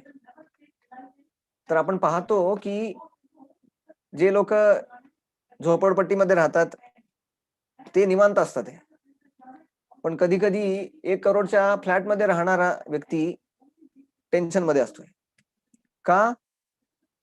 कारण या जगामध्ये तो नियम आहे की जेवढं तुम्ही जास्त तुमच्या हाताखाली आहे, तेवढी त्याची चिंता वाढते. याचं आता हे कसं होणार? दुसरं आहे सर्व लोक महेश्वरम, की भगवंत जे आहेत ते प्रत्येक गोष्टीचे मालक आहेत. आपण या जगामध्ये पाहतो की प्रत्येक व्यक्ती त्याचा ट्राय असतोय की जास्तीत जास्त गोष्टींचा मालक होण्याची. पाहिलं ना की आपण पाहतो की जेव्हा पण आपण बाहेर जातो, ज्याच्या मालकीची जास्त मालमत्ता आहे, जास्त आहेत, तर आपण पाहतो की जे जास्त मालकी हक्क गाजवतात त्यांना खूप महान समजलं जातं. पण इथं पाहतो, अशी मालकी हक्क जो धारण करण्याची एक वृत्ती आहे, ती जास्त टेन्शन देते लोकांना. आणि आपण पाहतो की सगळ्या जे पण वेगवेगळ्या प्रकारचे युद्ध होतात, वेगवेगळ्या प्रकारच्या छोट्या छोट्या लढाई होतात, घरात पण आणि बाहेर पण, ते याच्यासाठीच होतात की तुला किती आणि मला किती. तर अशा स्थितीमध्ये शांती खूप कमी आहे. आणि इथं आपण एक पाहू शकतोय की हे कधी होतं. तुम्ही पाहिलंय, एखादं घर आहे, 4-5 भाऊ एकत्र राहतात आहे आणि त्यांचे वडील, आई आहेत, त्यांचे आजोबा, आजी आहेत आणि सगळं घर एकदम व्यवस्थित राहतंय. तुम्हाला माहितीये, अशा घरामध्ये भांडण कधी चालू होतं? घराघरात मातीच्या चुली असतात आहे. कधी चालू होतं माहितीये? जेव्हा त्यांचे वडील वारतात. जसं वडील वारतात, तसं मग हळू-हळू ते भांडण वाढायला लागतं. वाटणी करा आता. आत्तापर्यंत एवढ्या शांतीनं राहत होते सगळे. एका दुसऱ्याचे प्रेम करायचे, त्याच्यावरती काळजी घ्यायचे. पण आता काय होतं? आता ते विचार करायला लागतात, की हे माझं आहे, हे तुझं आहे. मग तुझं तू राहा, माझं मी राहतो. हे असं का होतं? कारण त्यांच्या आयुष्यातून जे त्यांचे वडील आहेत ते गेलेत. कारण आधी सगळ्यांना माहित होतं, की हे सगळं वडिलांचं आहे. तसंच या जगामध्ये पण आपण पाहतो, जेव्हा भगवंत आपण आपल्या आयुष्यामधून बाजूला करतो, तेव्हा भांडण चालू होतात मग. घरामध्ये पण, समाजामध्ये पण, देशादेशामध्ये, पृथ्वी आणि दुसऱ्या ग्रहगोलांमध्ये, नॅशनल, इंटरनॅशनल, इंटर युनिव्हर्स सगळे जे भांडण आहेत, त्याचं कारण एकच आहे. सर्व लोक महेश्वरम जेव्हा आपण समजून नाही घेत, की भगवंत हे माझे पिता आहेत आणि त्यांच्या मालकीचं आहे सगळं. आणि दुसरं आहे सुहृदम सर्वभूतानाम, की जे भगवंत आहेत ते माझे सुहृद. सुहृद म्हणजे खूप जवळचे एखादा मित्र आहे, ज्याला माझ्याविषयी काळजी वाटते. माझ्या आनंदामध्ये त्यांचा आनंद ते मानतात. अशा व्यक्तीला सुहृद म्हणतात. खूप जवळचा जिवलग मित्र. तर जेव्हा आपण भगवंतांना आपला जिवलग मित्र समजतो, त्याच्यामध्ये आपल्याला खऱ्या अर्थानं शांती मिळते. का? कारण या जगामध्ये आपण हाच विचार करत असतो, की मला जर काही कठीण परिस्थिती आली तर मला कोण मदत करणार? आणि या जगामध्ये आपण पाहतो आजकालच्या कोरोनाच्या स्थितीमध्ये, अशा स्थितीमध्ये कोणीच मदत नाही करू शकत. डॉक्टर पण मदत नाही करू शकत. तुमचा ऑक्सिजन नाही मदत करू शकत. तुमचा 1 करोडचा बँक बॅलन्स नाही मदत करू शकत. तुमची पीएचडी डिग्री नाही मदत करू शकत. तुमचे नातलग पण मदत नाही करू शकत. तर आपण पाहतो, की या पूर्ण जगामध्ये जेव्हा पण आपण एखाद्या कठीण परिस्थितीमध्ये आहे, तेव्हा एकच फक्त आपल्याकडे सहारा आहे आणि ते म्हणजे भगवंत. तर हे जेव्हा आपल्याला कळतं, तेव्हा आपण खऱ्या अर्थानं शांत होतो. आणि अशा शांतीमध्येच सुख दडलेलं आहे. तर इथं आपण पाहतो, की हे शांती सूत्र आहे, ते एक भक्त जो आहे, जो भगवंतांवरती आश्रित आहे, भगवंतांची सेवा करतोय, त्याला माहिती आहे, की हे सगळे भगवंतांचे आहे, तोच व्यक्ती खऱ्या अर्थानं शांत आणि सुख प्राप्त करू शकतो. तर आज आपण पाहिलं या अ, अ, 5व्या अध्यायामध्ये आपण पाहिलं, की भगवंतांचं जे ज्ञान आहे, दिव्य ज्ञान, ते जेव्हा आपण कर्मयोगामध्ये मिक्स करतो आणि त्या भावनेनं आपण भगवंतांची सेवा करतो, तेव्हा आपल्याला खऱ्या अर्थानं मुक्ती मिळते, सुख मिळतं. आणि हे जे शांती सूत्र आहे, जे भगवंत देतात आहे, ते खूप महत्वाचं आहे. तर आता आपण इथं आजच्या प्रवचनाला विराम देऊया आणि कुणाचे जर प्रश्न असतील, तर ते आता विचारू शकतात ते. पुढचे एक 10 मिनिटं आपण प्रश्नोत्तर करणार आहोत. हरे कृष्ण. हरे कृष्ण.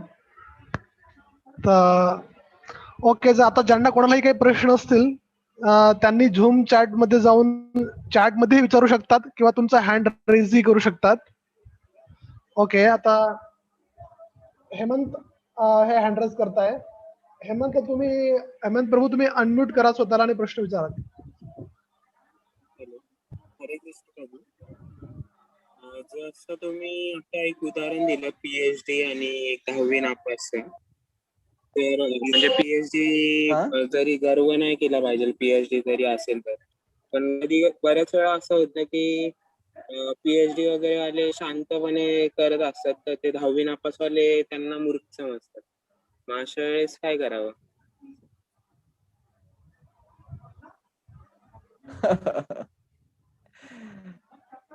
तर त्याचा अर्थ हा आहे की जे पण दुसऱ्याला कमी लेखतात ना, ते खरे मूर्ख आहेत. तर एखादा पीएचडी दुसऱ्याला जर समजत असेल की हा कमी आहे, तर तो पण मूर्ख आहे. आणि एखादा 10वी पास नापास असेल, तो म्हणत असेल अरे हे तर सगळे पुस्तकातले किडे आहेत, तर तो पण मूर्ख आहे. तर मूर्ख कोण आहे की जो दुसऱ्यांना किंमत नाही देत, त्याला वाटतं की मीच महान. ठीक आहे. हरे कृष्णा. आणखी कोणाचा काही प्रश्न आहे? आता चॅट बॉक्स मध्ये एक प्रश्न आलाय की आपण अशी तुलना का करावी की ज्यामुळे आपल्याला पुढे अशांती भेटत असेल. ती तुलना नाही करायला पाहिजे, पण आपण करतो ती तुलना. कारण आपण जेव्हा भौतिक चेतनेमध्ये असतोय, जेव्हा आपल्याला भौतिक गोष्टींची जास्त किंमत वाटते अध्यात्मापेक्षा, तेव्हा आपण तुलना आपोआप करायला लागतो. तुम्ही बघा ना, तुमच्या शेजाऱ्यानं स्मार्ट टीव्ही घेतला, काय होतं तुमच्या घरामध्ये लगेच चर्चा चालू होते. अरे आपल्या शेजाऱ्यांना माहितीये का, सोनीचा टीव्ही घेतलाय आता. मग आता काय, मग आपण काय करतोय, मग चालू होतं आता काहीतरी करायला पाहिजे आपण. तर आपण पाहतो की आपण आपलं आयुष्य बऱ्याच वेळा दुसऱ्यांच्या साठी जगतो. की यानं गाडी घेतली मग मला पण गाडी पाहिजे, आता यानं टीव्ही घेतला मला पण टीव्ही पाहिजे. तर असं जे आयुष्य आहे ते त्याच्यामध्ये मग सुख नाही मिळत. का? कारण आपलं आयुष्य आपण विसरून जातो आणि आपलं आयुष्य दुसऱ्यांच्या सेवेमध्ये, दुसऱ्यांना इम्प्रेस करण्यामध्ये चाललं जातं. ठीक आहे. ओके. हरे कृष्ण. हिरय्या हिरेमेत प्रभू यांचा प्रश्न आहे की कोणते कार्य योग्य आणि अयोग्य ओळखावे जेणेकरून मन शांती लाभेल, मनात अशांती लाभणार नाही.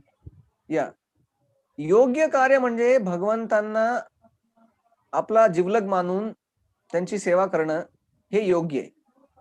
अयोग्य म्हणजे जे पण कार्य आपल्याला भगवंतांपासून दूर घेऊन जातं ते अयोग्य आहे. सिंपल. तुम्ही कोणतं पण कार्य घ्या आणि ते कार्य करून जर तुम्हाला भगवंतांप्रती आसक्ती होते, भगवंतांप्रती तुमचं प्रेम वाढतंय, तुम्ही भगवंतांना आणखी जास्त जवळ जाताय, ते खरं कार्य आहे. असं कार्य आपण करायला पाहिजे आपल्या आयुष्यामध्ये. हरे कृष्ण. हरे कृष्णा. वैदिका पठारकर माताजी यांचा प्रश्न आहे की आपण आपले अवयवांवर नियंत्रण कसे ठेवले पाहिजे, इंद्रियांवर नियंत्रण कसे ठेवले पाहिजे. याच्यामध्ये भगवंत सांगतात इंद्रियाणी पराण्याहु इंद्रियेभ्य परम मनः मनसस्तु. त्याच्यामध्ये हे वेगवेगळे स्तर दिलेले आहेत. मनसस्तु परा बुद्धी यो बुद्धे. तर याच्यामध्ये दिलेलं आहे की जे इंद्रिय आहेत ते खालच्या लेवलला आहेत. इंद्रियांवरती नियंत्रण करणारं मन आहे, मनावरती नियंत्रण करणारी बुद्धी आहे, बुद्धीवरती नियंत्रण करणारा आत्मा आहे. तर हे असं आहे. तर जेव्हा आपल्याला इंद्रियांवरती नियंत्रण करायचंय तर इंद्रियाच्या खाली काय आहे, इंद्रियाच्या खाली आहेत जे इंद्रिय भोग. इंद्रिय भोग जेव्हा आपण इंद्रियांना देत नाही तेव्हा ते रेग्युलेट होतात. जसं आपण पाहतो छोटा मुलगा आहे, त्याला बाहेर खेळायला जायला आवडतं, पण त्यांच्या आई वडिलांना माहिती आहे की याचं आता वय 4 आहे, बाहेर जाईल आणि एखाद्या गाडीच्या खाली येईल, मग ते त्याला बाहेर जायला मना करतात. त्याचप्रमाणे जेव्हा आपण बाह्यदृष्ट्या इंद्रियांवरती नियंत्रण करतो, ती एक गोष्ट आहे. दुसरी गोष्ट आहे की त्या इंद्रियांच्या वरती मन आहे आणि मनाच्या वरती बुद्धी आहे. मन आपण जेव्हा नामस्मरणानं ते मन शुद्ध करतो, असं शुद्ध मन इंद्रियांना आपल्या ताब्यात ठेवतं. आणि तिसरं जी बुद्धी आहे, ती बुद्धी खऱ्या अर्थानं, जसं आता तुम्ही चाललाय एखाद्या ट्रेननं किंवा बसनं आणि तुम्ही पाहता की बाहेर एकदम भज्याचा वास येतोय. एखाद्या स्टेशनवरती गाडी थांबली आणि भज्याचा खमंग वास येतोय. पण एकच आहे की तिथं भरपूर माशा इकडे तिकडे फिरतात आहे. आता मन म्हणतंय की भजे खा म्हणून, भूक पण लागली आणि ते किती खमंग वास येतोय. बुद्धी म्हणते की नाही, हे खमंग वास येतोय पण हे वास महागात पडेल, कारण इथं जरा अस्वच्छता आहे. तर कधी कधी मन जास्त जर स्ट्रॉंग असेल तर त्या बुद्धीला ते बाजूला करतं आणि ते भजे खातील, ते घाण जरी असतील तर. पण बुद्धी जर स्ट्रॉंग असेल तर ते मनाला कंट्रोलमध्ये करते आणि म्हणते की नंतर. तर ही बुद्धी आहे ती आपली कशी स्ट्रॉंग होते? बुद्धी स्ट्रॉंग होते जेव्हा आपण शास्त्रांचं वाचन करतो, त्यांना समजून घेतो. जसं भगवद्गीता वाचल्यानं ती जी आपली बुद्धी आहे, ज्यानं आपण निर्णय घेतो, हे सही आहे, हे चुकीचं आहे, ती निर्णय घेण्याची क्षमता आपली भगवद्गीतेच्या वाचनानं वाढते. तर या दोन गोष्टीनं आपण आपलं जे इंद्रिय आहेत त्यांना काबूमध्ये ठेवू शकतो. मनाची शुद्धी आणि बुद्धी बलिष्ठ करणं भगवद्गीता वाचून. हरे कृष्ण. हरे कृष्णा. तर आशुतोष सिन्नरकर प्रभूजी यांना खूप सुंदर प्रश्न विचारलाय. ते म्हणताय की इक्वल विजन बद्दल तुम्ही म्हणताय की there is so much crime happening in today's world and if person is doing wrong thing and criminal activity, how to see him as a अंश of भगवान, like? हा, त्यांना तुम्ही अंश भगवंतांचा तेव्हाच पाहू शकताय जेव्हा आपल्याला स्वतःला कळतं की मी आत्मा आहे म्हणून. आणि जेव्हा आपण समजतो की मी आत्मा आहे, तेव्हा दुसऱ्या लोकांना पण आपण आत्मा म्हणून पाहू शकतोय. उदाहरण घ्यायचं झालं, तुम्ही म्हणताय की एखादा व्यक्ती मर्डरर आहे समजा, की त्यानं एखाद्याचा मर्डर केलाय. आता त्याला तुम्ही कसं असं समजू शकताय की हा चांगला व्यक्ती आहे? नाही, तसं नाही म्हणत आहे मी.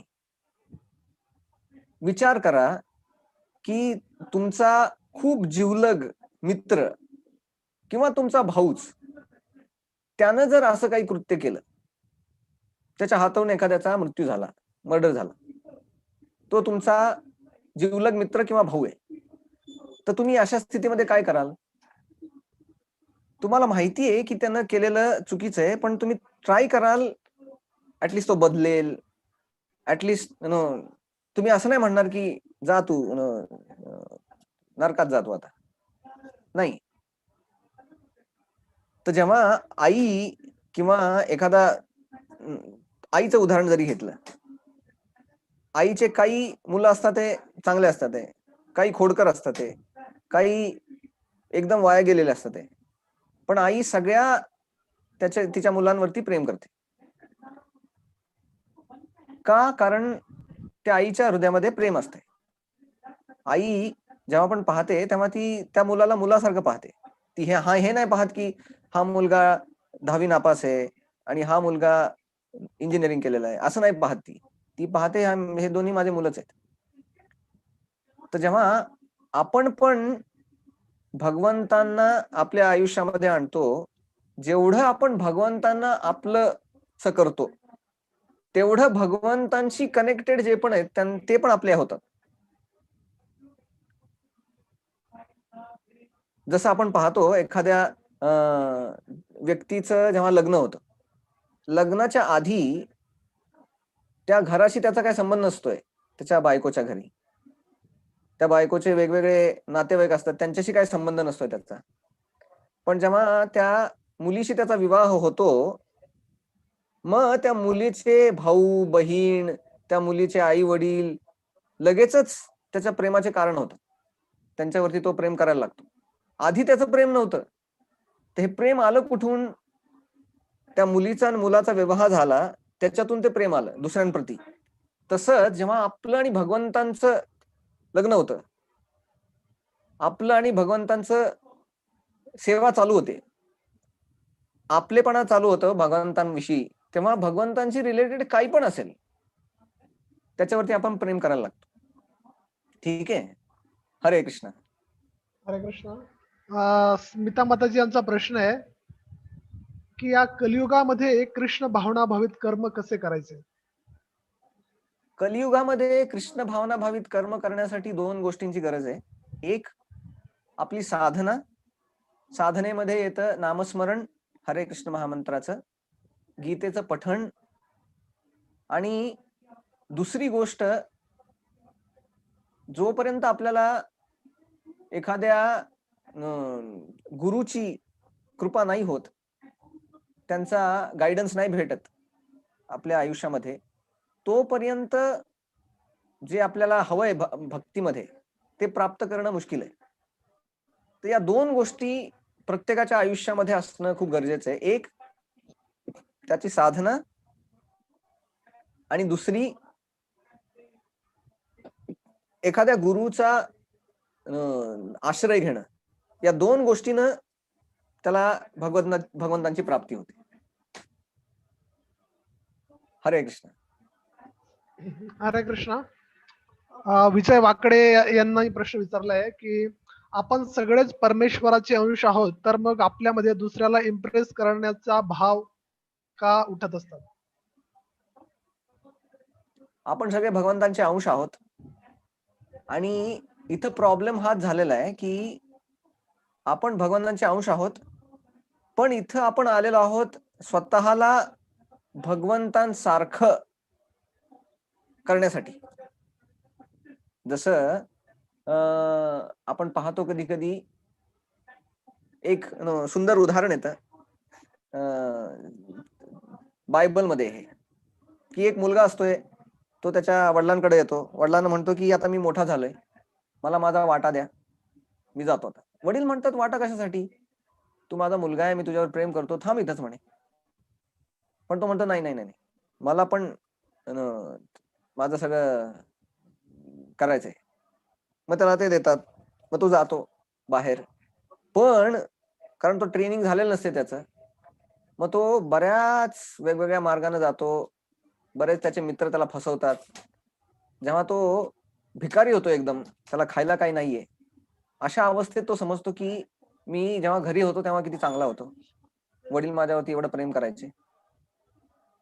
तर ही गोष्ट सांगितली जाते आपल्या सगळ्यांबद्दल. आपली पण स्थिती अशीच आहे. आपण आपल्या भगवंतांबरोबर जे शाश्वत आपलं धाम आहे वैकुंठ, तिथं होतो, पण तिथून आपण इथं आलेलो आहोत भगवंतांपासून दूर जाऊन काहीतरी करण्यासाठी. आपल्याला वाटतं की आता हे जसं आहे ना, घरी जेव्हा मुलं असतात तेव्हा मुलांना सारखं वाटत असते की हे काय, आई वडील हे करा ते नका करू, किती बंधन. त्यांना वाटतं की कधी हे घर सोडून मी जरा थोडं बाहेर जाईल. तर आपण जेव्हा आध्यात्मिक जगात आपल्याला वाटतं की भगवंतांपासून दूर जाऊन मी काहीतरी आनंद घेण्याचा प्रयत्न करेन, तेव्हा आपण या जगामध्ये येतो. हे आपण 15व्या अध्यायामध्ये खूप चांगल्या रीतीने सांगितलेलं आहे. आणि जेव्हा आपण इथे येतो तेव्हा आपली हीच एक इच्छा असते की सगळेजण भगवंतांनाच का महान मानतात, मी काय कमी आहे का? तर ही एक इच्छा येते एका जीवात्म्याच्या हृदयामध्ये की भगवंतांशिवाय माझं एक अस्तित्व निर्माण करण्याचा मी प्रयत्न करतो, की मी पण काय कमी नाहीये. कारण आपल्याला आनंद प्राप्ती करण्याची आपली जी इच्छा आहे ती एक उत्कट इच्छा आहे, आणि सगळ्यांच्या हृदयामध्ये असते ती. आणि तो जो आनंद आहे तो एक भगवंतांच्या सेवेमध्ये मिळतो. आणि जेव्हा ते आपल्याला भगवंताची सेवा करायची नाहीये, मग दुसरा ऑप्शन काय आपल्याकडं? दुसरा ऑप्शन आहे चुकीच्या ठिकाणी चुकीच्या पद्धतीनं तो आनंद प्राप्त करणं. उदाहरणासाठी एक सुंदर उदाहरण दिलेलं आहे याच्यामध्ये. तुम्ही पाहाल की घरी कधी कधी आई चपात्या करते आणि छोटी मुलगी असते 4 वर्षाची, ती पण किचन मध्ये येते, म्हणते की आई आई मला पण चपात्या करायच्या. आई म्हणते हे बघ म्हणे इथं तवा आहे, गरम आहे, गॅस आहे, ते तू मोठी झाली ना मग नंतर चपात्या कर. ती म्हणते नाही नाही मला आत्ताच पाहिजेत आणि ती रडायला लागते. आई तिला खूप समजावून सांगते पण ती ऐकतच नाही. मग आई काय करते, तिला माहिती आहे की गॅस जर तिच्यासाठी वाढला तर ती जळून जाईल. मग आई बाजारात जाते आणि एक प्लास्टिकचं किचन आणते.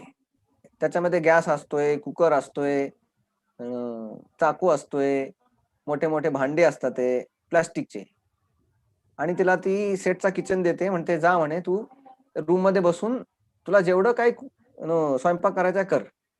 आणि ती मुलगी तो किचन सेट जाऊन जाते आणि ती 2 तास तिथं वेगवेगळे पदार्थ करते. भात, वरण, गुलाबजामुन, जे पण काय तिला मनात येतं ते सगळं करते.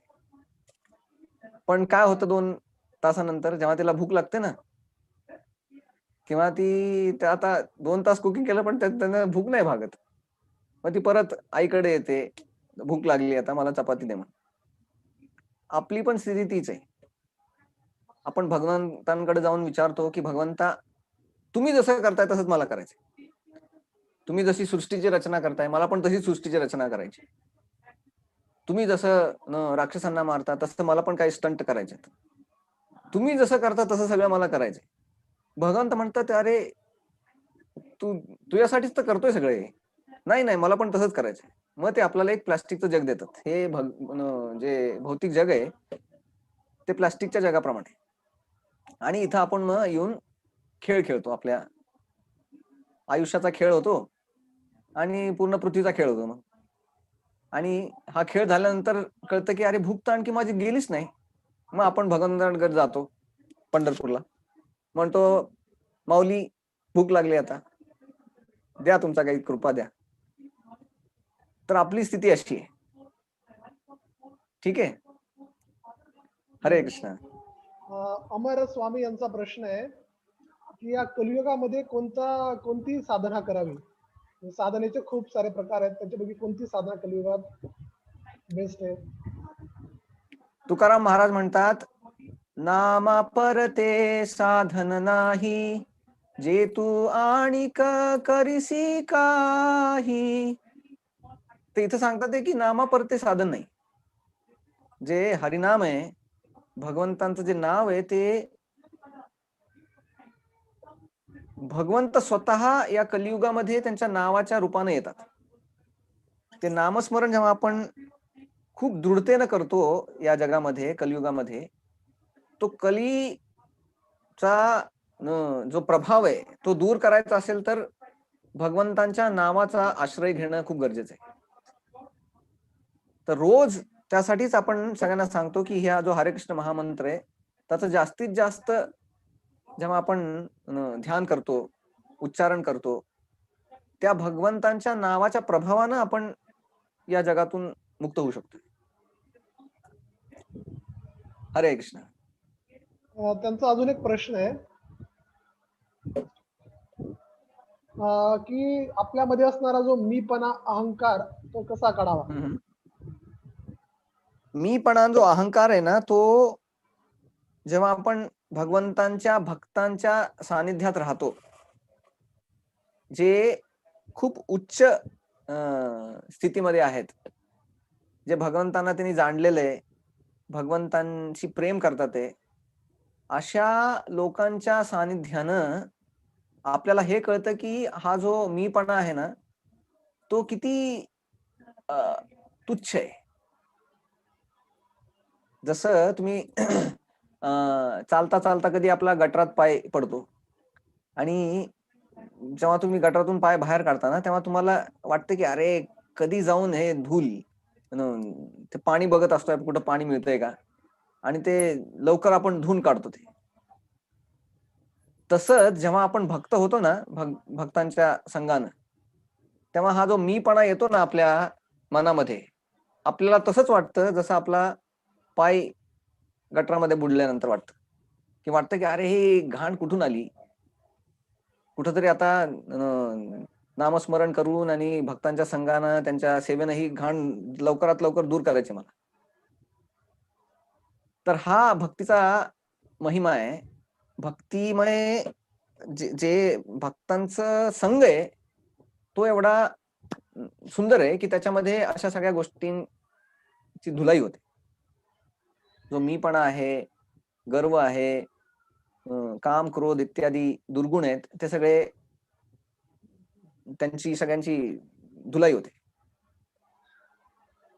हरे कृष्ण. हरे कृष्ण. व्यंकटेश शेलार यांचा प्रश्न आहे की रोजी आपण भगवद्गीतेत सांगितल्याप्रमाणे आयुष्य जगतो, पण बराच वेळा भागवत कथा सांगतात की एखाद्या गोष्टींचा वेदामध्ये असे वर्णन केले आहे, तर वेद वेगळे आहेत का, ते मानले पाहिजे की नाही मानले पाहिजे? इथं भगवंत सांगतात ते भगवद्गीतेमध्ये वेदैश्च सर्वैर अहमेव वेद्यो वेदांतकृत वेद विदेव चाहम. जे वेदांमध्ये सांगितलेलं आहे, ज्या भगवंतांना प्राप्त करण्यासाठी हे सगळे वेद लिहिलेले आहेत, ते भगवंत स्वतः ही गीता आपल्याला देतात आहे. आणि ते म्हणतात आहे की हे माझे जे आत्मज्ञान आहे भगवंतांचं आणि आपल्या आत्म्याचं, ते भगवंत स्वतः आपल्याला देतात आहे. याच्या पलीकडे आणखी काही नाहीये. तर जे वेद आहेत ते अफाट आहेत, जसं एखादा समुद्र असतोय त्याप्रमाणे अथांग येते. पण जे भगवद्गीता आहे ती भगवद्गीता त्या सगळ्या अथांग ज्ञानाचा सार आहे. तो जसं दुधाचं सार आहे तूप, ते तूप थोडस असते. 10 लिटर दुधाचं अर्धा लिटर तूप मिळतं. पण ते तूप त्या दुधाच्या ज्या पण पौष्टिकता आहे त्यानं परिपूर्ण आहे. तसं भगवद्गीता जर आपण समजून घेतली तर परत वेदशास्त्र वाचण्याची गरज नाही, कारण सगळ्या वेदांचं सार गीतेमध्ये आहे. हरे कृष्ण. हरे कृष्ण. तर प्रणाली गिरासे आणखी काय प्रश्न आहे? प्रणाली गिरासे यांचा वेगळा प्रश्न आहे. ते म्हणतात की बंधनमुक्त असणारा हा परे असतो, पण त्याच्यावरच आरोप प्रत्यारोप होत असतात. मग बंधनमुक्त असणारा प्रिय असतो भगवंताला, पण त्याच्यावरच आरोप प्रत्यारोप होत असतात. मग तो प्रिय कोणासाठी असतो? बंधनमुक्त होऊनही तो बॅड सिच्युएशन फेस करत असतो जीवनात. ओके. कसं आहे की तो जेव्हा बंधमुक्त असतोय तेव्हा अशा बंधमुक्त व्यक्तीचा पण कधी कधी अपमान त्याच्या आयुष्यामध्ये पण दुसरे जे लोक आहेत ते काही कठीण गोष्टी करतात. जसं आपण पाहतो की प्रत्येक संताच्या आयुष्यामध्ये आपण पाहतो की ते कठीण परिस्थितीतून गेलेत. पण आपण पाहतो असे व्यक्ती जे आहेत जे अशा संत व्यक्तींना त्रास देतात किंवा त्यांच्यासाठी कठीण परिस्थिती निर्माण करतात, आणि असे लोक जे अशा संतांपासून त्यांना वंदन करतात, त्यांच्यापासून शिकणूक शिकतात, त्यांच्याकडून इन्स्पिरेशन घेतात, असे लोक लाखो न आहेत. आणि जे त्यांना शिवीगाळ करणारे आणि त्यांना कमी लेखणारे हाताच्या बोटावरती मोजणे आहेत. तर याच्यामध्ये संत लोक हाच विचार करतात की भक्त जेव्हा कोणी होतो तेव्हा तो हाच विचार करतो की जर भगवंत प्रसन्न असतील माझ्यावरती तर मला 100% लोकांना कडून सर्टिफिकेट मिळवण्याची गरज नाहीये. जेव्हा तुकाराम महाराज त्यांची भक्ती करत होते तेव्हा भरपूर लोक त्यांच्याकडे येऊन त्यांना प्रणाम करायचे, पण काही लोक तिथं पण होते खट्याळ जे त्यांना द्वेष करत होते. पण आपण पाहतो अशा लोकांच्या कार्यामुळं त्यांची कीर्ती आणखी वाढली. जसे त्यांचे अभंग बुडवले गेले, पण अभंग बुडवले गेल्यामुळे त्या अभंगाची कीर्ती वाढली ना. आता पण आपण ते अभंग वाचतोय. तर आपण पाहतो की ज्या अशा व्यक्ती येतात आणि त्यांच्यावरती थोडेफार अटॅक करतात, त्यानं त्या भक्ताची किंमत आणखी वाढते. जसं सोनं आहे, सोनं जाळ्यात टाकल्यानंतर त्याची किंमत वाढते, त्याचे कॅरेट वाढतात, त्याची व्हॅल्यू वाढते. तसंच भक्ताच्या आयुष्यामध्ये पण असे जे घटना आहेत त्या पण भगवंत अरेंज करतात त्या भक्ताची महिमा वाढवण्यासाठी. ठीक आहे. हरे कृष्णा. तर आपण इथं आज विराम देऊया. मला माहिती आहे तुमच्या सगळ्यांचे खूप खूप प्रश्न आहेत आणि तुम्ही हे प्रश्न जे आहेत ते चॅटवरती आता लिहिताच आहात, ते पण आम्ही घेतोय. आणि दुसरं म्हणजे जे आपली व्हॉट्सअप जो ग्रुप आहे त्याच्यावरती पण तुम्ही टाकू शकताय हे विविध प्रश्न आणि आपण ते पाहूया निश्चित. हरे कृष्णा. हरे कृष्णा. श्रील प्रभुपाद की जय. श्रीमद भगवद गीता की जय. कृष्णा प्रभूजी तुमचे खूप खूप धन्यवाद. प्रभूजींनी आज खूप सुंदर रीतीने सांगितलंय जगामध्ये की या जगात कसं राहायचं. त्या 4 सूत्रांच्या माध्यमातून प्रभूजी सांगितलं की ते जगात कसं राहायचं आणि जगात ते 3 कर्ते आहेत, ते 3 कर्ते कसे जाणून घ्यायचे आणि ह्या जगात समदृष्टीने इक्वल विजनने कसं सगळ्यांना पाहायचं. आणि सगळ्यात महत्वाचा शेवटचा पॉईंट म्हणून सांगितला की या जीवनात चा पीस फॉर्म्युला म्हणजे शांती सूत्र काय आहे. या जगात सगळ्यांना जर शांतीने राहायचं असेल तर ते शांती राहण्याचा सूत्र काय आहे. प्रभूजी तुमचं खूप खूप धन्यवाद. तुम्ही सुंदर रीतीने सगळ्यांना शांती फॉर्म्युला दिलेला आहे सगळ्यांना, म्हणून तुमचं खूप खूप आभार. आणि तुम्हाला सगळ्यांचंही खूप खूप धन्यवाद की तुम्ही एवढ्या शांत चित्ताने सगळे रसिक श्रोते जवळपास 1.5 तास शांत चित्ताने तुम्ही ऑनलाईन ही मीटिंग अटेंड करताय. तर तरी काही जणांचे खूप जणांचे प्रश्न राहिलेत, तर ते प्रश्न तुम्ही व्हॉट्सअप चॅट मध्ये शेअर करू शकतात. सुंदर चंद्र प्रभूजी तुमचे प्रश्न स्वतः त्यांचे उत्तर देतील. हरे कृष्ण. आणि आजच्या कार्यक्रमातील बद्दल तुमचा जो काही फीडबॅक असेल, प्रतिसाद असेल, तोही तुम्ही आम्हाला व्हॉट्सअप ग्रुपच्या माध्यमातून द्यावा. हरे कृष्ण. हरे कृष्णा. धन्यवाद.